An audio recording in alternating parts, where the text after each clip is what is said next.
وان بە خوای تەعالا باسی یاساکانی زەکات لە خزمەت ئێوەی بەڕێز و خۆشەویستدا ڕوونەکەمەوە هەر شەوەی بابەتێک لە بابەتەکانی زەکات بەو پێی خەڵکێکی زۆر لە مانگی ڕەمەزانە پرسیاری زۆریان بۆ دروستە بێت لەسەر بابەتەکانی زەکات و خەڵکێکی زۆر زەکاتەکانیان ئەخەنە مانگی پیرۆزی ڕەمەزانەوە. ئێوەی بەڕێز و خۆشەویستیش هەر پرسیارێکتان هەبێ دەتوانن پەیوەندی بە بەرنامەکە بکەن پاشکەمێکی تر ئێمە لە خزمەت ئێوەی بەڕێز و خۆشەویستدا دەبین. سەرەتا ئەمەوێت لەوە دەست پێ بکەم کە زەکات زانایان پێناسەیان کردووە بەم شێوەی لای خوارەوە ئەفەرموون حصة مقدرة من مال مخصوص في وقت مخصوص يصرف في جهات مخصوصة. زەکات بڕێک پارەی دیاری کراوە ئەندازەیەکی دیاری کراوە لە ماڵێکی دیاری کراوە جاو ماڵە پارەیە یا ئاڵتونە یا کەلوپەلی بازرگانیە یا هەر شتێکی ترە لەو شتانی کە زەکاتی تێدایە فی وەقت مەخصوص لە کاتێکی دیاری کراوە دەرەکرێ لە ساڵێکا یەک جار دەرەکرێ لە کاتێکا کە ئەو کەسە بۆ خۆی دیاری کردووە وەگەیشتووەتە حەدی نیساب یوسڕەف فی جیهات مەخصوصە ئەو بڕەپارە و ئەو ئەندازە دیاری کراوە کەوتمان لە ماڵێکی دیاری کراو لە کاتێکی دیاری کراوە دەرەکرێ ئەدرێ بە خەڵکانێکی تایبەت و دیاری کراو کە خوای پەروەردگار لە قورئانی پیرۆزا دیاری کردووە. لە قورئانی پیرۆزا دیاری کراوە بۆ ئەوەی کەسێک لەبەرەوەی پەیوەندی بە ماڵەوە هەیە لەبەرەوەی پەیوەندی بە پارەوەیە مالیش لە زمانی عەرەبیا بۆیە پێوترێ مال لأنه يميل إليه النفس يعني دائما ئینسان حەزی بە پارە و سەرۆت و سامانە بۆی غەشی تیان نەکرێ بۆی فێڵی تیان نەکرێ بۆی کەس بەلای خۆیان داینەتاشێ خوای پەروەردگار لە قورئانە ئەو هەشت سنفەی دیاری کردووە کە زەکاتیان پێئەشێ. زەکات بەڕێزان یەکێکە لە ڕوکن و پایە گەورەکانی ئیسلام و یەکێکە لە ئەو فەرزانەی کە واجبە بێت لەسەر کەسێک کە بە کۆمەڵێ مەرج و شەرت کە لە کاتی خۆیان ئینشاءڵڵا باسیەکەین. لە قورئانی پیرۆزدا و لە فەرمایشتەکانی پێغەمبەری خوادا صلی الله عليه وسلم واجب کراوە هەر وەکو چۆن نوێژ و حەج و ڕۆژوو و باقی ئەو فەرزانەی تر کە لە قورئانە فەرز کراوە ئاەتی لەسەر هاتووەتە خوارەوە زەکاتیش هەر لەو بابەتانەیە و بە ئاەتی قورئانی پیرۆز فەرز کراوە. لەبەر گرنگی ئەم بابەتە بەڕێزان لە 82 شوێنی قورئانە خوای پەروەردگار بەخشینی زەکاتی لەگەڵ نوێژدا باس کردووە. ئەم ئەگەر دەلالت کا لەسەر شتێک دەلالتەکا لەسەرەوەی کە چۆن نوێژەکان گرنگە بەلاتانەوە چۆن بە کۆڵەگەی ئاینی ئەزانن چۆن بە نیشانەی موسڵمانەتی و ئیسلامیەتی کەسێکی ئەزانن بەڕاستی زەکاتدانیش هەروایە. بۆیە لە زۆر ئاەتی قورئانە لە 82 شوێنە خوای تەعالا لەگەڵ نوێژە هێناوێتی وەئەقیموا الصەلاة وئاتوا الزەکاة نوێژ بکەن و هەروەها زەکاتی ماڵەکانتان بدەن. یا خوای پەروەردگارە فەرمێ خذ من أموالهم صدقة تطهرهم وتزكيهم بها.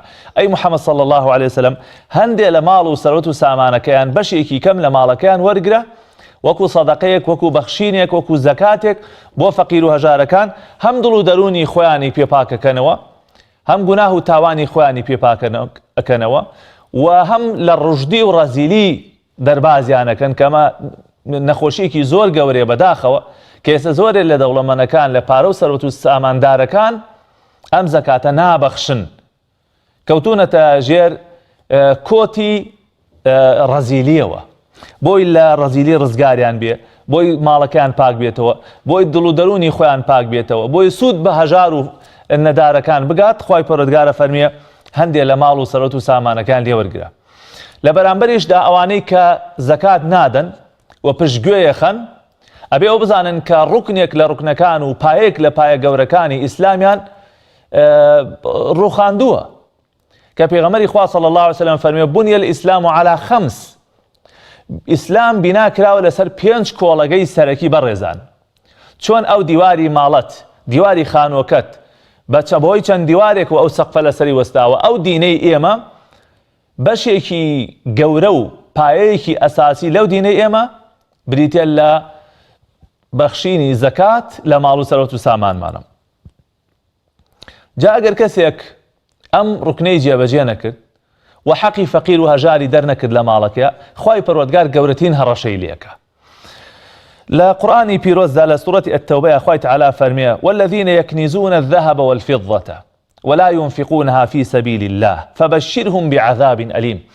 أفرمي أوانيك مالو سرعتو سامان كوكنو آلتون كوكنو زيو كوكنو حسابي بانقيان زيادة كان بارو رصيديان زورة كان حقي خواي پروردگاري لي نادن أوانا مجدان بري بسزايكي زور بإيش يوم يحمى عليها في نار جهنم لروجك دا لروجي قيامتا أو بارو سروتو سامانيان بويان أكريا بپاتش لوح وبپاتش آسنو داغ أكريا لناو آقري جهنم فتكوى بها جباههم وجنوبهم وظهورهم سيشوني أو كسي بيداغ أكريا أو مالو سروتو ساماني كهي كسيكي دولمنا زكاتي لنا داوة لروجي قيامتا وكو آياتي قرآن فرمية بوي أكريا بپاتش لوحو داغ أكريا لناو آقري جهنم سيشوني بيداغ أكريا بريزان يكم ناو تشوان دوم لا تنشتكان سيهم پشتيان بو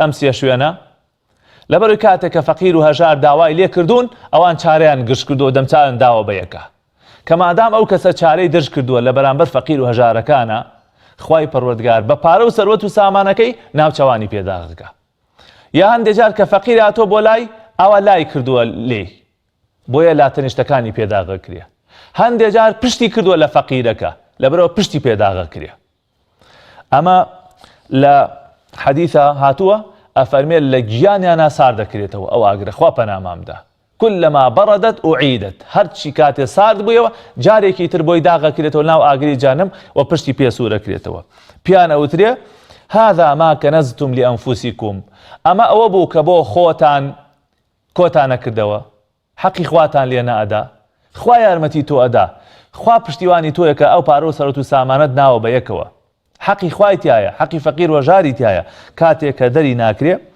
بيان أوتريا ذوقوا ما كنتم تكنزون بتشيجن أما أو باريك لدنيا كوتانا كردوا أما أو باريك كبهوي بغرابون أما أو باريك كبهوي ولا ريدرشون حسابتان بو آياتكان وفرمايشتكاني بيغمري خواناكت صلى الله عليه وآله وسلم هل وعلى سنتي بيغمري خوا داتو عليه الصلاة والسلام كاتيك بيغمري خوا معاذ روانا أكاب ويمن بي الله أي معاذ توتي بو ولاي خلقاني كأهلي كتاب واتا قاولو جولكن يكم شتيك بانيانا كيبوت توحيد ويكتاب هرستي بيت لا إله إلا الله محمد رسول الله أجر جوراليان كردي أم جا فرمانيان بيبكا كخواي پروردگار پێنج نوێژی لەسەر فەرز کردوون لە شەو ڕۆژێکە ئەگەر گوێڕایالیان کردی ئەم جا پیان بڵێ کە خوای پەروەردگار سەدەقەیەک خێرێکی لە ماڵەکان واجب کردووە لە دەوڵەمەندەکان وەرەگیرێ و ئەدرێ بە فەقیر و هەژارەکان کەواتە لە دوای شایەتمان و لە دوای نوێژکردن و لە دوای شایەتمان و نوێژکردن یەکسەر چی دێت پایەی سێمی ئیسلام دێ کە بریتە لە زەکات لە بەخشینی ماڵ و سەرۆت و سامان ئەو ئەندازەی کە خوای پەروەردگار دیاری کردووە بۆیە پێغەمبەری خوا صلی الله علیه وسلم هەر کەسێ بەهاتە ناو بازنەی ئیسلامەوە بەیعەتی لەسەر وەرەگرت بەڵێنی لێ وەرەگرت ئەگەر پارەت هەبوو سامانت هەبوو بەشی فەقیر و هەژارەکان بەی ئەو حیسەی کە خوای پەروەردگار دیاری کردووە بیدەی بە فەقیر و هەژارەکان جرير كرة عبد الله جريته وفرميه بايعت النبي صلى الله عليه وسلم على إقام الصلاة وإيتاء الزكاة والنصح لكل مسلم بيعتم داية بيغمري خواه صلى الله عليه وسلم بوي كان يوجكانم بجواني رابرينم وهروها زكاتي مالكم بدم ودلصوص من بوها مو خوشكو برايكي مسلمان وبيغمري خواه صلى الله عليه وسلم جنگاوة لقل خلقاني كاكا زكاتي الندابي ومانع الزكاة بوبيتن بويا لە کۆڵەگەیەکی ئیسلامە پایەیەکی گەورەی ئەم دینە واجبێکی شەرعیە هەر کەسێک کە بە شەرت و مەرجی خۆی زەکات واجب بوو لە ماڵەکەیە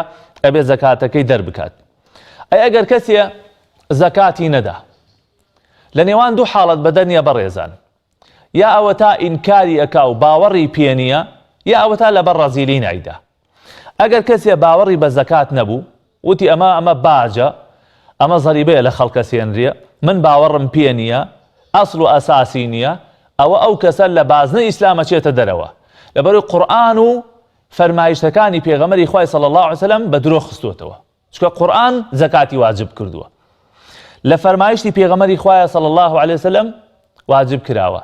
ئینکاری شتێکە کە لە دین کە زەڕورە هەموو کەسێ بیزانێ. پایەیەکی گەورەی ئەم دینە ئینکاری لێکە. لەبەرەوە ئەو کەسە لە واجبی ئیسلام لە بازنەی ئیسلام دەرەچێتە دەرەوە و حسابی کەسێکی مسلمانی بۆ ناکرێت مادام ئینکاری زەکات بکە. ئەی ئەگەر کەسێ لەبەر ڕەزیلی نەیکات ئەوە جمهوری عولەما فەرموون مادام ئینکاری لێ نەکرا ئەو کەسە کافر نابێ بەڵکو گوناهێک لە گەورەکانی ئەنجام داوە. با پەیوەندیەکانی ئەو بەڕێزانە وەرگرین ئەگە دەرفەت بوو ئینشاڵڵا زیاتر لە خزمەتانە ڕوونیەکەینەوە. پەیوەندی یەکەممان کاک حاجی محەممەد لە سلێمانی. السلام عليكم. عليكم السلام ورحمة الله كاك حاجي. مساجين باش شكر. يا أخوة خوالة رازي بيه. مسوا عالم يا راموس. فرموا راكيان. كمان شيخ ميش بدوا بسيام كتو. وقي حال بس كاو غنيوز ناقة ورناقة آيزة قاعد بيشي. برسالي دوهمت. برسالي دوهم. معاملة كم بعلاج آخرتهم. يعني أكرم آخرتهم أفروش ما آخرتهم. هو تشيف كم لواواش. بس تشاو كاك حاجيان. يا خدمتها. إن شاء الله والله امتدموه. يبي هو ابنه. خواهي قورة سربرزت كابر عزيزكم. كاك يمن مان لقلاء لا بازيانا وكاك يمن جان فرمو براشرينكم. السلام عليكم ماما صاحب. عليكم السلام ورحمة الله وبركاته. ماما صاحب جاملات برسيارك ما نبو. فرمو براشرينكم. والله ماما صاحب جان خود زايم دو ماغي إيش نبو يمش إيش فان إيشي كرسيا. بله. كده تيجي نو خزاري شن آية تفسر زكاة من فيها شيء ودي قرين. بس تشاو إن شاء الله والله امتدموه.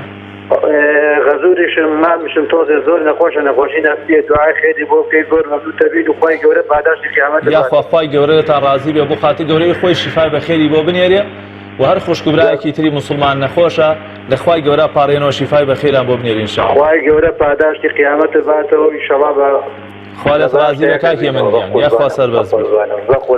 زور سپاس دەکەم. دایکی بەهەشت لە کەرکووکی خۆشەویستەوە فەرموو دایکی بەهەشت. السلام عليكم مامۆستا. عەلەیکی سەلام خوشکی بەڕێزم. مامۆستاکیان دەستخۆشی بەرنامەکەت یەکەم. خوای گەورە لێت ڕازی بێ. مامۆستا بەرەخ ئەبێ بۆ عەقیقە بیکەی ساڵێکی بەسەراتیە. بەسەر چاو وەڵامتە دەمۆ دایکی بەهەشت. مامۆستا من خەو زۆر ئەبینم لە خەوما مناڵ لە باوشمە شیری ئەدەمیە. بۆ تێ زۆری ئەو خەوە ئەبینم. بەسەر چاو دادەهین دایکی بەهەشت شەڵا وەڵامتە دەمۆ. باشێشمان بۆ بکە خوا دەزانێت. یاخوا هەمیشە لە خێر و خۆشیا بن. وعەلەیکم السلام ورحمة الله وبركاته.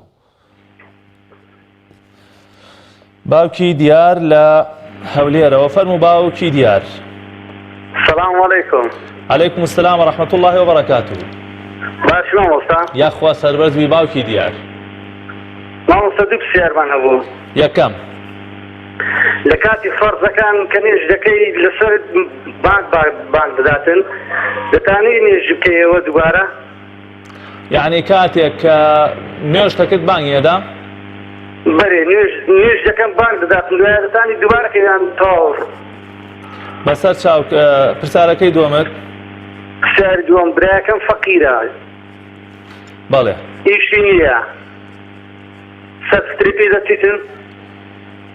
ماڵ و خێزانی هەیە؟ بەرێ. بەسەر چاو باوکی دیاری شەڵا وەڵامتە دەمەوە. ڕێستی مامۆستا سەر چاو. خوای گەورە پایدارت کە. کاک محەممەد لە کەلارەوە فەرموو کاک محەممەد گیان. السلام عليكم مامۆستا. وعەلەیکە السلام کاک محەممەد گیان. قوربان سازێک مامۆستا. وەڵاهی مامۆستایان پرسیارێکمانێ. لە خزمەتیت بفەرموو. خزمەت لە منە وەڵاهی مامۆستا برایەکی پێشمەرگەیە. بەڵێ. ئەنجەها لە کرێچیەوە. وەزعی دارایی باش نییە لەماوە بە 2000 لێ سندم وەقەل. ئێستا من ئەوێت حەزاکمەوە بە 2000 لێ بسێنم ئەوێ وەکو فیدا بیدەمیە. وەکو سەرفترە. وەکو سەرفترە. بەسەر چاو کاک محەممەد ئینشەڵڵا وەڵامتە دەمەوە. قوربان مامۆستاکە دەست خۆی لەسەران. خوای گەورە لێت ڕازی بێ ئاڕۆ پاگەدار بێ. کاک محەممەد لە کەرکووکەوە فەرموو کاک محەممەد. السلام عليكم مامۆستا. عليكم السلام ورحمة الله وبركاته. والله مامۆستا دوو پرسیارم هەبوو. فەرموو کاک محەممەد گیان. مامۆستا من نزیکەی تقریب بای 3 ملیۆن شتێک کەمتر ئاڵتونم هەیە.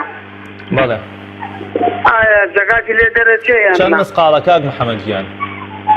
وڵی مامۆستا نازانم چەند مسقالە بەس بە تقریبی بای 3 ملیۆن ڕبعەکەم دەرەچێت. آخر کاک محەممەد ئێستا من نازانم یعنی بای 3 ملیۆن دینار چەند مسقالەکە لە شەرعی شا ئاڵتون بە مسقال دیاری کراوە بۆیە نزگەی 90 بۆ 20 مسقالە مامۆستا. باشە ئینشاڵڵا وەڵامتە دەمەوە. پرسیارکی دووەمشم مامۆستا من خۆم با بڵێن بۆ نوێژەکانم کەمێک درەنگ خەبەرمە بێتەوە ئایا خەبەرم بۆ بیکەم گوناحبارە بەم یان نا؟ بەسەر چاو کاک محەممەد گیان. چاوت خۆش بێ خوات بەخێرداتەوە. سەلام عەلەیکوم. عەلەیکم السەلام وەڕەحمەتوڵڵی وبەرەکاتوه. باوکی هێلین لە چەمچەماڵەوە فەرموو باوکی هێلین. باشی مامۆستا گیان. یاخوا سەربەرزی باوکی هێلین. خدای چاو خوا سەلامەت بێ مامۆستا گیان. خالت ڕازی بێت. مامۆستا گیان لێشە زەکاتی پێشە مەعاشی هەبێ؟ پرسیارە هەرەوەت هەیە؟ بەڵێ ئەرەوەڵا بەسەر چاو ئیشەڵڵا وەڵامتە دەمەوە باوکی هێلین. معاشی 300,000 و بەڵام دەستی کورتە. 300,000 بەڵێ بەسەر چاو ئیشەڵڵا وەڵامتە دەمەوە باوکی هێلین. کرێتیشە مامۆستا گیان باوە زانێ. بەسەر چاوم زۆر باش. چاو خۆش بێ و خۆی گەورە پایدات ناگەیان. یاخوا خوالت ڕازی بێ برا عەزیزەکەم. چاو پەیوەندی دوای ئەو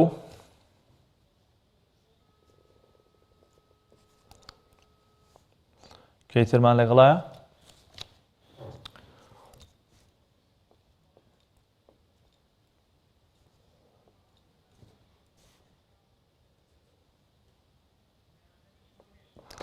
خوشکە نازەنین لە هەولێرەوە فەرموو خوشکە نازەنین. السلام عليكم. عليك السلام ورحمة الله وبركاته. الصلاة خوي قول اللي بخوا تعداد كمان يا أخوة لقلب ريستان داد نازنين.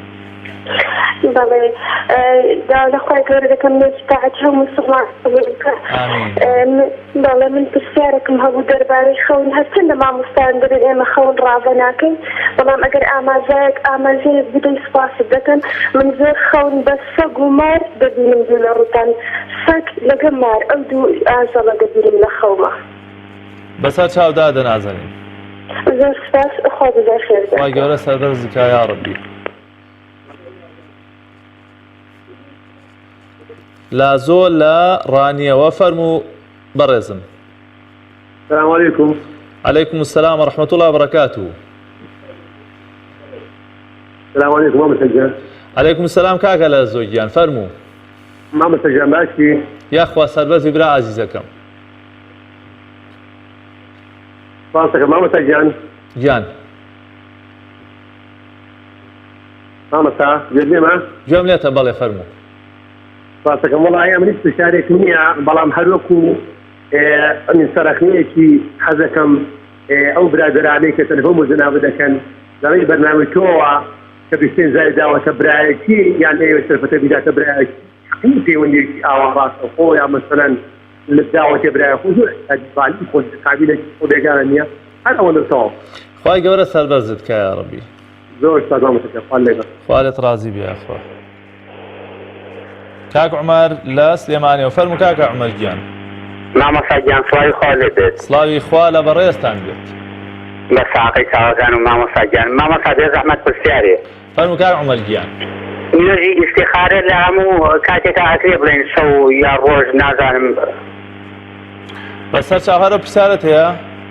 والله دعاء خير شو ليك ماما سا دعاء خير ما بوكي لسو لبينران لو خساني جيان لدغمان دعاء خير ما بوكن. يا أخوة دعاء شاكان بس يوش دعاء ما بوبكن. هما دعاء بو يكتريب كين إن شاء الله كاري في باشا كين. إن شاء الله طيب يا رب. دعوة لبينران شكم دعاء خير بوبكن وهمو لأكمان دعاء بو يكتريب كين. إن شاء الله طيب ورسا بزي. خالد رازي بكار عمر. كوتا بيونديمان كاك إبراهيم لا شاري شمشمالو فرمو كاك إبراهيم. السلام عليكم. وعليكم السلام ورحمة الله وبركاته. ما وصل بنسبة زكاة صرفتران. بله. بە پارە باشترە یان بە دانەوێڵە بەسەر چاو دووەم کاتەکەی چ کاتێک یعنی بدرێت دەربکرێت بەسەر چاو ئینشاءڵڵا وەڵام تەدەمەوە باشە مامۆستاجان زۆر سپاس یاخوا سەربەزی برازیزەکەم زۆر سوپاسمان هەیە بۆ ئەو بەڕێزانی کە پەیوەندیان بە بەرنامەکەەوە کرد و ئەو بەڕێزانی کە زۆر جار ئەڵێن هەوڵە دەین پەیوەندیەکان دەستەبەر نابێ و ئەو بەڕێزانی تریش کە هەر بینەری بەرنامەکەن یاخوا خۆی پەروەردگار هەموو لایەکتان سەربەرزی دنیا و قیامەت بکات. چەند قسەیەکم ماوە لەسەر حکمی ئەو کەسانەی کە زەکات نادەن، دوای ئینشاڵڵا وەڵامی پرسیارەکانی ئێوەی زۆر بەڕێز و خۆشەویستە دەمەوە. ئێمە ئەومان باس کرد بەڕێزان کە هەر کەسێک ئینکاری زەکات بکا بڵێ زەکات ئەسڵ و ئەساسی نییە، ئەمە باجێکە لە خەڵکە سێنریە، من باوەڕم پێ نییە، شتی وانە لە دینە، ئەوە بەڕاستی لە بازنەی ئیسلام دەرەچێتە دەرەوە، چونکە ئینکاری شتێکی کردووە کە زۆر معلومە، ئینکاری پایەیەک لە پایەکانی ئەو دینەی کردووە، قورئانی بە درۆ خستووەتەوە، فەرمایشتی پێغەمبەری خوای بە درۆ خستووەتەوە صلی الله علیه وسلم، لەبەرەوە لە بازنەی ئیسلام دەرەچێتە دەرەوە. ئەگەر کەسێکیش ئینکاری لێ نەکا، بڵێ وەڵا زەکات واجبە و باوەڕم پێیەتی و بە حەقی ئەزانم و بەڵام لەبەر ڕەزیلی نایدا خولاسە. ئەمە جمهوری عولەما زۆربەی زۆری زاناکان ئەفەرمون مادام ئینکاری نەکە و دانی پیا بنێ بڵێ واجبە، ئەوە لە بازنەی ئیسلام دەرناچێتە دەرەوە، بەڵام گوناهێ لە گوناها گەورەکانی ئەنجام داوە. هەڵبەتە من کاڵێم جمهوری عولەما وا ئەفەرمون هەشە لە زانایان کە ئەفەرمیە هەروەکو چۆن نوێژنەکەر لە بازنەی ئیسلام دەرەچیە، کەسێکیش زەکات نەدا لەبەر ڕەزیلیش بێ لە بازنەی ئیسلام دەرەچیە. بەڵام جمهوری عولەما زۆربەی زۆری زانایانی ئیسلام ئەفەرمون لە بازنەی ئیسلام دەرناچێتە دەرەوە، بەڵام گوناهێ لە گوناهە گەورەکانی ئەنجام داوە کە پێوتە کەبائیر و هەروەها سزایەکی بە ئێش چاوەڕێیەکە ئەکەوێتە ژێر هەڕەشە و مەترسیەکی گەورەوە بۆ ئەوەی کە سزای خوای پەروەردگار بیگرێتەوە، بەڵام لە میلەتی ئیسلام دەرناچێتە دەرەوە، لە ژێر بازنەی ئیسلام دەرناچێتە دەرەوە، بەپێی ئەو فەرمایشتەی کە پێغەمبەری خوا صلی الله علیه وسلم دوایەوەی کە باسی عقوبە و سزای ئەو کەسانەی کرد کە زەکات نادەن، لە دوای کە سزا دێن لە قیامەتە فەرمووی ثم يرى سبيله إما إلى الجنة وإما إلى النار. دوای ڕێگەی خۆی پێپیشانە دێت، یا چێتە بەهەشتەوە یا چێتە دۆزەخەوە بە یەکجاری، خوای گەورە پەنامامدا. جا ئەگەر کافر بوایە ناکرا لە حەدیسەکەی بڵێ ڕێگەی بەهەشتی پێپیشانە دێت دوایی.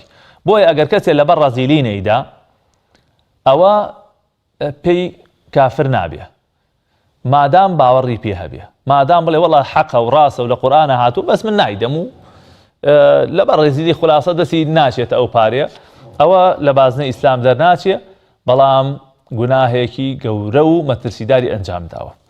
ئەمجا با پرسیارەکانی ئەو بەڕێزانە وەڵام دەینەوە. کاک حاجی محەممەد لە سلێمانیەوە فەرمووی کچەکەی فەقیرە، دەستیان کورتە، عایلەیەکی دەستکورتن، پیاوەکەی نوێژ ناکات، ئایا کرێت زەکات و شتیان باتێ؟ ئەگەر ئەو پارەیە بدێتە دەست ئەو کچە بۆ ئەو ماڵ و مناڵەی خۆی سەرفی بکانەی خاتە چنگ پیاوەکەوە، ئەو کاتە ئەتوانێت بیدرێتیە، چونکە بەڕاستی خلاف هەیە لەسەرەوەی کە ئایا نوێژنەکەر موسڵمانە، پێوتێ موسڵمانیا لە بازنەی موسڵمانەتی دەرەچێتە دەرەوە. بەهەرحاڵ مادام ئەگەر ئەزانی ئەو کچە سەرفێکا بۆ ئەو مناڵانە و بۆ ئەو ماڵە و بۆ بژێوی ژیانیان، ئەوە ئەتوانی بیدێتە دەست کچەکە، ئەگەنا ئەسڵ وایە خۆی بدێتە دەست پیاوەکە باشترە. بەڵام ئەگەر ئەم کچە ئەم پارەی بیتی ئەڕوای خاتە دەست پیاوەکەیەوە، ئەوە ئەو کاتە بەڕای من نەیدێتێ باشترە. پرسیاری دووەمیشی وتی زۆر ئەخەڵەتێنرێم لە مامەڵەیە چی بکەم باشە؟ وەڵای یەکەم برا عەزیزەکەم جارێ هەر کاتێ لە ماڵ دەرچووی ئەو دوعای پێغەمبەری خوا بخوێنە صلی الله عليه وسلم کە ئەفەرمێ بسم الله توكلت على الله ولا حول ولا قوة إلا بالله. طبعا ئەمە ڕەنگە تۆ بە عەرەبی نەزانی، ئێستا بۆ تەکەم بە کوردی. اللهم إني أعوذ بك أن أضل أو أضل أو أزل أو أزل أو أظلم أو أظلم أو أجهل أو يجهل علي. ئەمە بەڕاستی هەر کەسی ئەم دوعایە بکات پێی ئەوترێ بەڕاستی تۆ ئیتر لە هەموو شتێک خوا ئەتپارێزیە، کیفایەتی، یعنی خوا ئەتسەلامەت دەکا. ئەوەیە کە بڵێ بەناوی خوا تەوەکول و پشت و پەنام بەخوا بەست، هیچ هێز و قووەتێک نێ بگاتە هێز و قووەتی دەسەڵاتی خوایە، خوایە پەنات پێگرم لەوەی کە گومڕابم یا خەڵک گومڕا بکەم یان پێم هەڵ بخلیسکێ یا خەڵک پێ هەڵ بخلیسکێنم یان ستەم لە کەسێک بکەم یا ستەمم لێ بکرێ کە خەڵەتانش بەڕاستی جۆرێکە لێ پێ هەڵخلیسکان و پێخزان ئەمە یەکەم ئەم دوعایە بکە ئینشاءڵڵا خوای پەروەردگارت پارێزێت دووهام هەوڵ بدە مەشوەرەت بکە بە خەڵکی شارەزا کاتێک کە تۆ ئەچی لە شتێ نازانی ئەزانی ئەخەڵەتێنڕی پرس و ڕاوێژ کە بە خەڵکانێک کە سەریان لەو ئیشە دەرەچیە لەلایەکی تریشەوە هەمان ئەم پرسیارەی تۆ کەسێک لە پێغەمبەری خوای کرد صلی الله علیه وسلم فەرمووی ئەی پێغەمبەری خوا من چی کڕین و فرۆش نەکەم ئەخەڵەتێنرێم فەرمووی ئیذا بایعت فقل لا خلابة أو لا خلابة ئەگەر کڕین و فرۆشتنت کرد بڵێ کاکە تکایە فێڵم لێ مەکەن من باشترم لەم ئیشە دەرناچێ جا ئەو کەسە ئەگەر فێڵی لێت کرد لەوە بۆ دوا گوناهبارە بێ و لە بەرامبەر خوای پەروەردگار کە ئەزانی ئەوە کەسێکە لەو معامەلەیە نازانیە تۆ بچی بیخەڵەتێنی بێگومان ئەو کاتە گوناهبارە بێ لەلایەن خوای پەروەردگارەوە خوای پەروەردگار شارەزایی زیاترت پێبەخشێ هەڵبەتە کڕین و فرۆشتن و مامەڵەیش مەهارەت و شارەزایی و لێزانینە حەقوایە موسڵمان فێری ببێ یعنی بە تایبەت ئەوانەی کە گەنجن خوێنەواریان هەیە وەکو فەن وەکو علم وەکو کتێب ئەخوێنرێت کاک هێمن برای بەڕێزمان لە بازیانەوە فەرمووی کرێ چییە و ماوەی 2 مانگە ئیش و کاری نەکردووە ئەتوانێت سەرفترە و زەکات وەرگرێ وەڵی کاکێ من وەسیەتێک بۆ برای خۆم بکەم هەتا ئیمکانە بێ خۆت احتیاجی زەکات و سەرفترە مەکە یعنی بەڕاستی زەکاتی گشتی و زەکاتی سەرفترێش بۆ فەقیر و هەژارە بۆ خەڵکی داما و لێ قەوماوە ئەگەر ئەتوانی بای ئەوەنە ژیانتان هەیە ژیانتانی پێ بگوزەرێنن و ژیانتانی پێ بن بەڕێوە خۆت احتیاجی پارەی زەکات مەکە خۆت احتیاجی دەستی ئەم و ئەو مەکە بەڵام ئەگەر ئەوە نەتان نییە ژیانتان پێ بگوزەرێ و ژیانتان لە ناڕەحەتیایە و یان قەرزاری و یان کرێ خانووت پێ نادرێ ئەوە ئەتوانی زەکات وەربگری و ئینشاڵڵا گوناهباریش نابیت ئەمەوێت لێرە ئەوەی شا بڵێن بەڕێزان خۆزگە هەموو کەسێک گوێ لەم قسەیە ئەبوو کاتێک کە تۆ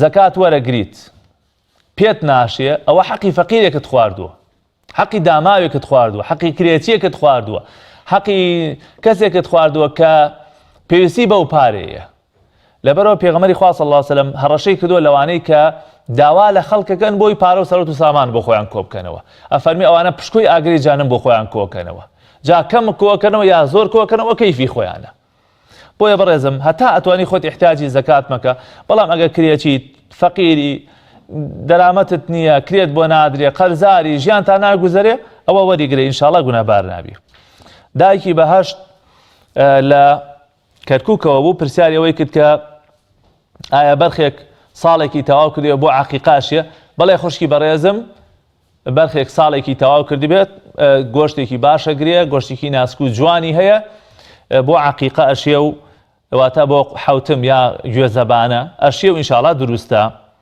باش وایە و حیوانە سەر بڕیوە بیکەیتە چێشت خەڵکێک داواتکەی بۆ ماڵەوە لەو چێشت و نانە بخۆن و دوعای خێر بۆ مناڵەکەی شت بکەن پرسیارە تریشی کرد کە هەچەنێ ئێمە بڕیارمان وایە جوابی خەو نەدەینەوە بەڵام تازە پرسیارەکەی کردووە یعنی پرسیارەوەی کرد کە زۆر خەو بە شیر و ئەوانەوە بینێ بەڕێزان من بە کورتی ئەڵێم خەو لە کەسێکەوە بۆ کەسێکی تر جیاوازە یعنی خەو ئەگەر کچێکی عازە بیبینێت جیاوازە ئافرەتێکی حامیلە بیبینێت جیاوازە مێردی هەبێت جیاوازە مێردی نەبێت جیاوازە بەڵام بە شێوەیەکی گشتی شیردان بە منداڵ لە خەوا باشە باوکی دیار پرسیاری ئەوەی کرد کە کاتێک کە نوێژەکەی لە ناو نوێژەکەیە بانگ بدات ئایا پێویستەکە نوێژەکە دووبارە بکەیتەوە نەخێر برای عزیزم پێویست ناکە نوێژەکە دووبارە بکەیتەوە چونکە کاتێک کە بانگ ئەدا یعنی ترەوە کاتی نوێژەکە هاتووە و لە سەردەم پێغەمبەری خوا صلی الله علیه وسلم سەعات نەبووە بڵێ ئەوە دەقیقەیەکی ماوە بۆ بانگ یعنی بە مەزەندەی خۆیان هەندێک شتیان کردووە بە نیشانە بە سێبەر و بەو شتانە سەیریان کردووە کاتێک کە ئەو سێبەرە گەیشتووەتە ئەو کاتە نوێژەکەیان کردووە و بانگیان داوە لەبەرەوە دەقیقەیەک و ئەوانە ئینشاڵڵا کاریگەری نییە مادام لە کاتی نوێژەکەیە بانگیدا ئینشاءڵڵا نوێژەکە دائەمەزرێت پرسیارە تریشی کرد کە برایەکی فەقیرە و کار و کاسبینی ئایا زەکاتی پێشێت. بەڕێزان زەکاتی برا بۆ برا ئەشێ، بەڵام بەمەرجێ ئەو برایی تری فەقیر بێ، دەستکورد بێ، داماو بێ، لەو کەسانە بێ کە زەکاتیان پێشیە. بگرە دوو جاریش خێرە. ئەگەر بیدەی بە کەسەکەی خۆت بە خزمەکەی خۆت، هەم هی خزمایەتێکە، حەقی سیلەی ڕەحم و خزمایەتێکە، هەم ئەو زەکاتش کە تۆ دەرێکی. بۆیە برا ئازیزەکەم تۆ باشتر براکەت ئەناسی. ئەگەر فەقیرە و ژیانی ناگوزەرێ و ئەو پارە و شتەی هەیەی بەشی ناکە، یا قەرزارە یا کرێچیە، ناتوانێت کرێی خانۆکەی بدا، ئەوە ئەتوانی بەشی بدەی لە زەکاتەکەت و خۆی پەروەردگار ئەجر و پاداشت باتەوە. کاک محەممەد برای بەڕێزمان لە کەلارەوە پرسیاری ئەوەی کرد کە براکەی کرێچیە و فەقیرە، ئەم بڕێ پارەی داوەتێ بە قەرز، ئایا ئەتوانێ و قەرزە بخاتە بری سەرفترە؟ برا ئازیزەکەم، جمهوری عولەما زۆربەی زۆری زانایان ڕاو بۆ چوونیان وایە کە زەکات نابێ بخرێتە بری قەرزەوە. تۆ برای خۆتە چاکەیەکت لەگەڵا کردووە 25,000 داوە پێی بە قەرز، مەبلەغێکی وانییە، پارەیەکی وانییە. لەبەرەوە ئەگەر پارەکەی دایتەوە ئەوە زۆر چاکە، ئەگەر نا یعنی لەبین برایە ئەوە هەرە بێ بەعزێ پارە بدەن بە یەکتری، لەبەرەوە مەی خەبری سەرفترە. ئەگەر پارەکەی دایتەوە ئەوە زۆر چاکە و ئەگەر نەیشی دایەوە ئەوە قەیچێکایەوە برای یەکترین، لەبەر خاتر خوای پەروەردگار گردنی ئازاب بکە و وەگەر ئاوا حاڵی فەقیرە سەرفترەکەیشی بدەرێ، ئەگەر ئاوا حاڵی فەقیرە. کاک محەممەد لە کەرکووکەوە پرسیارەوەی کرد 19 مسقال ئاڵتونی هەیە زەکاتی لێکەوە یانە؟ کاکە محەممەد، نیسابی ئاڵتون لە شەریعەتدا 20 مسقالە، واتە ئەگەر کەسێک هەتا 20 مسقال ئاڵتونی نەبێ زەکاتی لەسەر واجب نییە. بۆیە تۆ تەکید بکەرەوە لەو ئاڵتون و پارەی کە هەتە. ئەگەر 20 مسقال بوو ئەوە پێویستە زەکاتی لێ بدەی. ئەگەر 19 مسقال بوو هێشتا زەکاتی تێدا واجب نییە. پرسیارە تریشی ئەو بوو کە درەنگ بە خەبەرە بێتەوە بۆ نوێژی بەیانی. بەداخەوە موسیبەتێکی زۆر گەورەیە و زۆرە لە گەنجەکان ئێستا پێوەی گیرۆ دەبوون. هەتا نیوەی شەو دانشن بە دیار فەیسبوک و بە دیار تۆڕە کۆمەڵایەتەکان و بە چاتکردن لەگەڵ ئەم برادەر و ئەو برادەر و هەیە لەگەڵ ئافرەتی نامەحرەمی شاو، بۆیە درەنگ ئەخەون دواتر خەبەریان نابێتەوە بۆ نوێژی بەیانی. بەڕێزانەوە زۆر گوناحە. وەڵاهی فەوتاندنی نوێژی بەیانی و لە دەستدانی نوێژی بەیانی گوناهێکی زۆر گەورەیە. وە خۆشەویستترین کردەوە بەلای خواوە ئەوەی ئینسان نوێژەکانی لە کات و ساتی خۆیان بکە.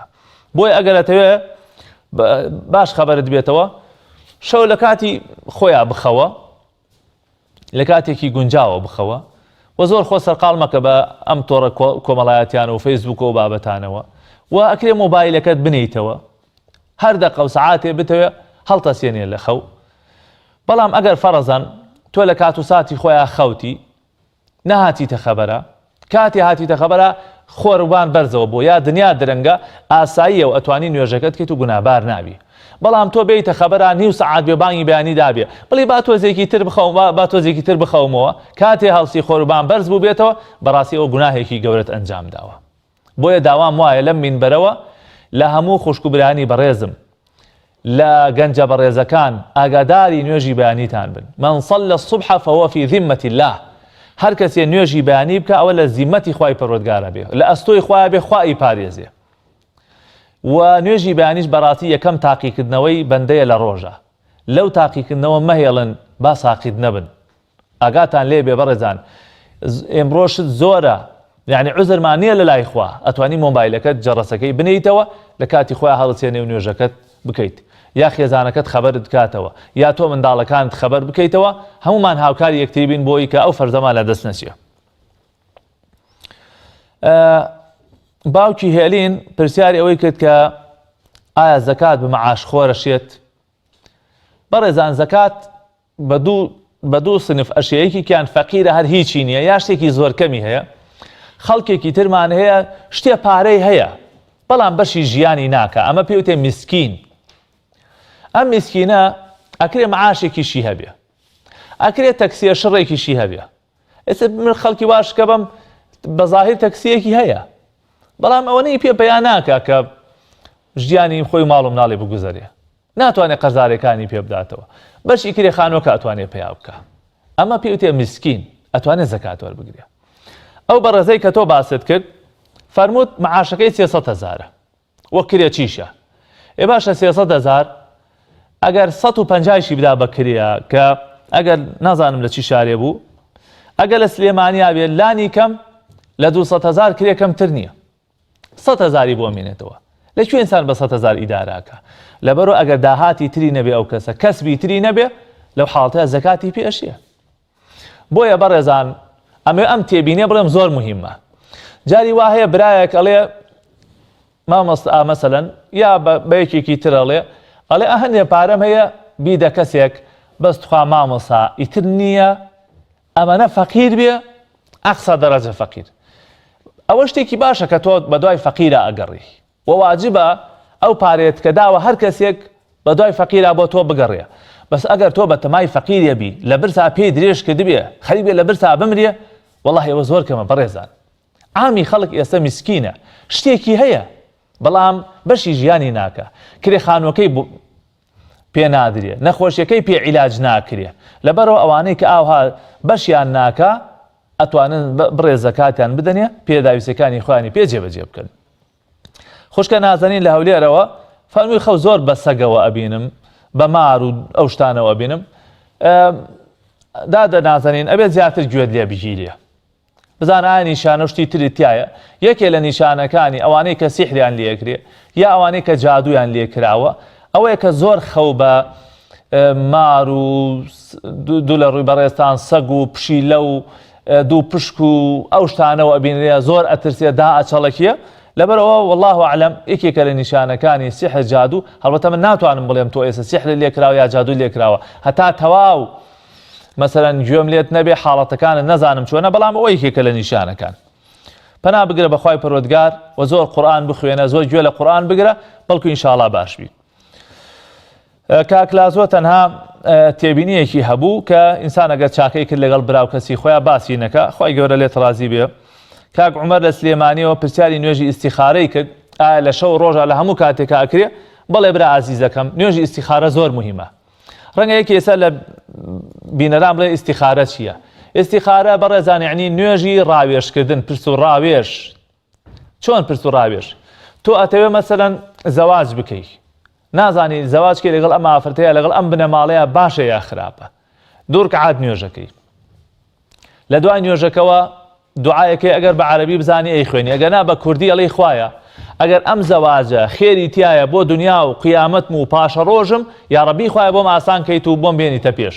ئەگەر خێری تیانە بۆ دنیا و بۆ قیامەت و دوا ڕۆژم یا ڕەبی خوای لێمی دوور بخەیتەوە یا ئەتەوێت سیارەیە بکڕی یا ئەتەوێت سەفەر بکەی بۆ شوێنێک نازانی ئەم سەفەرە بکەی یانەی کەی ئەم سیارەیە بیکڕی یانەی کڕی بۆی ئەڵێی خوایە ئەگەر ئەمە خێری تایە بۆ دنیا و قیامەت و دوا ڕۆژم یا ڕەبی خوایە بۆم ئاسان کەی ئەگەر خێری تیانە بۆ دنیا و قیامەت و دوا ڕۆژم یا ڕەبی خوایە لێمی دوور بخەیتەوە شتێکی تر باشتر بدەیتە لەو شتە ئەمە پێوتێن نوێژی ئیستیخارە ئێمە بەڕێزان نازانین خێر لە چیایە بۆیە سەحابەکان بۆ هەموو شتێک ئەیان کرد ئەفەرموون چۆن پێغەمبەری خوا فێری ئاەتێکی قورئانی ئەکردین ئاوها فێری ئەکردین کە نوێژی ئیستیخارە بکەین بۆ ئیشوکارەکان زۆر ئیشوکار هەیە ئەتەوێت دوکانێ دانەی ئەتەوێت سیارەیە بکڕی ئەتەوێت سیارەیە بفرۆشی ئەتەوێت لەگەڵ ماڵێکە خزمایەتی بکەی بۆی ئەنجامدانی ئەم نوێژی ئیستیخارەیە بە شەو بێ بە ڕۆژ بێ لە هەر کاتێکا بێ دروستە و ڕێگە پێدراوە پەیوەندی کۆتاییمان کاک ئیبراهیم بوو لە شاری چەمچەماڵەوە فەرمووی سەرفترە بە چی بدرێ باشە بەڕێزان سەرفترە لە سەردەمی پێغەمبەری خوادا صلی الله علیه وسلم و لە سەردەمی سەحابەکانە خواردنیان داوە لەبەرەوەی لەو کاتەیە خواردن پێویستتر بووە زەڕورتر بووە و دەقەکانی فەرمایشتەکانی پێغەمبەری خوا صلی الله علیه وسلم باسی خواردنەکە گومانی تێدا نییە کە دانی خواردن باشترە ئەگەر فەقیرێکت دەست بکەوێ هەژارێکت دەست بکەوێ پێویستی بە برنج ببێ و برنجەکەت لێوەر بگرێت کە ئێستا قوڵی غالیبی ئەم خەڵکەیە و بەردەوام هەموو ڕۆژێ خەڵک برنج بەکارێنێ ئەوە برنجەکە دەربکەی باشترە لە خلافیش ڕزگارتە بێ ئەزانی بۆڵێم برنجەکە باشترە بەڕێزان پارەکە خلافێکی لەسەر هەیە کە ئایا ئەبێ یا نابێ بەڵام قوتەکە خواردنەکە هیچ خلافی تێدا نییە کە فەرمایشتی صحیحی پێغەمبەری خوای لەسەر صلی الله عليه وسلم و پێم وایە ئێستا هەمومان خەڵکانێکمان دەسەکەوێت کە خواردن و برنج و ئەوشتانە مالیەوەگرێ. خۆ ئەگەر کەسێکیش هەبوو پێویستی بە پارەکە زیاتر هەبوو، مەسلحەت و بەرژەوەندی لەوایە بوو پارەکەی بدێتێ، ئەویش دروستە لەسەر ڕێی هەندێک لە عولەما ئەفەرمون مادام مەسلحەت و بەرژەوەندی ئەو فەقیرە لەوەدایە کە پارەکەی بدەیتێ دروستە پارەکەیشی بدەیتێ. بۆیە بەڕێزان ڕجا لە هەموو برایەکی بەڕێز دەکەم دین تەسک مەکەنەوە لە خەڵکی. دین مەجالی تایە، الأمر فيه سعة، مەجالێکی تایە. مادام عولەما و زانانی ئیسلام قسەیان لەسەر کردووە کە گەلێ لە ئێمە شارەزاترن، کە گەلێ لە ئێمە لە خواترترن، بە تەقواترن، علم و زانست و زانیاریان زیاترە، ئەکرێ ئێق بە فتوای ئەو عولەمانە ئیش بکرێ. یەکێکی وەکو ئیمامی ئەبوو حەنیفە کە سەدان ساڵ مەزەبەکەی لە دەوڵەتی ئیسلامیا ئیشی لەسەر کراوە و ئیجتیهادەکانی بینای لەسەر کراوە و وڵاتی پێ بەڕێوە براوە.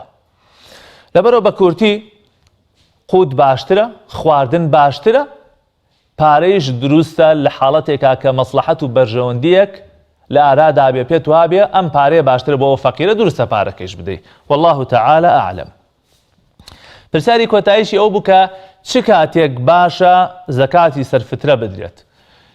طبعا زانایان باسی ئەویان کردو بە تایبەت لە مەذهەبی ئیمامی شافعیە لە مانگی ڕەمەزانە و لە 15 بەتەواو دروستە زەکاتی سەرفترە بدرێت، بەڵام باشترین کات ڕۆژێک یا دوو ڕۆژ پێش جەژنە.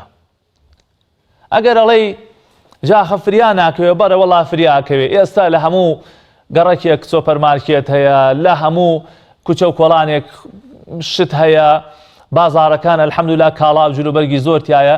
بۆیە ئەگەرەتەوێ باشتر جێگەی خۆی بگرێ و باشتر سونەتەکە بپێکیە، ئەوە دوو ڕۆژ پێش جەژن یا ڕۆژێ پێش جەژن ئەو سەرفترە دەربکە، ئەوە باشترین کاتێتی، چونکە لە سەردەمی پێغەمبەری خوا صلی الله علیه وسلم ئاوا کراوە. ئێمە باشەزانینیان ئەوان باشەزانن، ئێمە موسڵمانترین ئەوان موسڵمانترن. بۆیە باش وایە ئەو سەرفترێ لێگەڕێین تا دوو ڕۆژ پێش جەژن، ئەو کاتە بیدەین بەدەست فەقیر و هەژار. ئەگەر خواردن بێ هەر بۆ جەژن ئیسفادەی لێکەن، ئەگەر خواردنی بیتێ لە ئیسەوە هەتا جەژن نامێنیە. لە باسی سەرفتریشا پێغەمبەری خوا فەرمێ لەم یەک دوو ڕۆژە بێ پێویستیان کەن لە داواکردن. بۆیە تا نزیک جەژن ببێتەوە باشترە و چاکترە و سونەت باشتر ئەپێکیت. ئەمە بە کورتی بەڕێزان وەڵامی پەیوەندیەکانی ئەو خوشک و برا بەڕێزانە بوو کە پەیوەندیان بە بەرنامەکەەوە کرد. خوای گەورە لە هەموو لایەکیان ڕازی بێت. لە کۆتاییە من تەنها دوعای خێرم بۆ ئێوە بەڕێز و خۆشەویست هەیە، بە تایبەت ئەو خوشک و برانەی کە داوای دوعای خێران کرد. یا ڕەبی خوایە بە گەورەی خۆت و بە ناوەجوانەکانی خۆت بێ بەهانایانەوە و نەخۆشیەکانیان شیفای بەخێریان بۆ بنێری، قەرزارەکانیان ئەوەی قەرزارن قەرزارەکانیان بۆ ئەدا بکەی. لە خوای گەورە پاڕێمەوە هەموو لایەکمان سەرفرازی دنیا و قیامەت بکە، ئاسوودە و بەختەوەر بکە، خێر و خۆشی بەسەر هەموو لایەکمانە دابارێنێ. یا رب العالمین، یا ئەکرەم الئەکرەمین. ئەوانەی نەخۆشن شیفای بەخێران بۆ بنێری، ئەوانیان گرفتیان هەیە بۆیان چارەسەر بکەی، ئەوانەی قەرزارن قەرزارەکان بۆ بیتەوە. یا ڕەبی خوایە سۆز و بەزەی و میهرەبانی خۆت بۆ سەدڵەکانمان دابارێنی، لە گوناه و تاوانی خۆمان و دایک و باوکمان خۆش بی. یا رب العالمین، هەر کەسێ پێویستی بە دوعای خێری ئێمە هەیە لە هەر شوێنێکی ئەم دنیا، یا ڕەبی خوایە سەرفرازی دنیا و قیامەتی بکەی، دەرگای خێر لە مسلمانان بکەیتەوە. ئەم وڵاتی ئێمە وڵاتی مسلمانان پڕ بکەی لە خێر و خۆشی و ئەمن و ئاسایش. یا رب العالمین، ئەجر و پاداشتی ئەو برا بەڕێزانش بیتەوە کە ماندوو نابن لەگەڵمانە، هەمیشە ئەم بەرنامانە بۆ ئێوەی بەڕێز و خۆشەویست ئەگوازنەوە، ئەو برانەی کامێرەمان، کۆنتڕۆڵ، هەموو ئەو ستافەی کە سەرقاڵن بەم بەرنامەوە. یا ڕەبی خوایە باشترین پاداشتیان بیتەوە. آمین آمین. وصلى الله وسلم على نبينا محمد وآله وصحبه وسلم أجمعين. والسلام عليكم ورحمة الله وبركاته.